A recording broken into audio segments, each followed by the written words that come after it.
Hello guys, gagawa tayo ng ensaladang lato. Yan.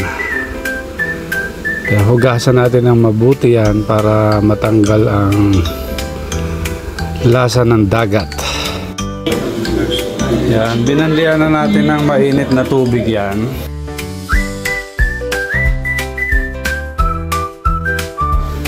Lagyan na natin ng suka.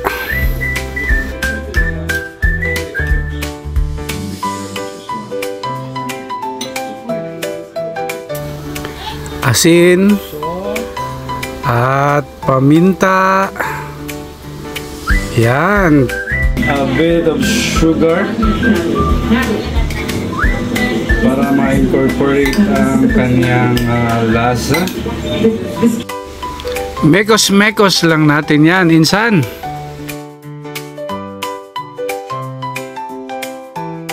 Ayan, ito yung lato na ginawa natin guys. Natin. Sarap.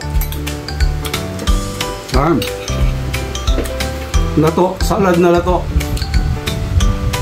Thanks for watching. Bye bye.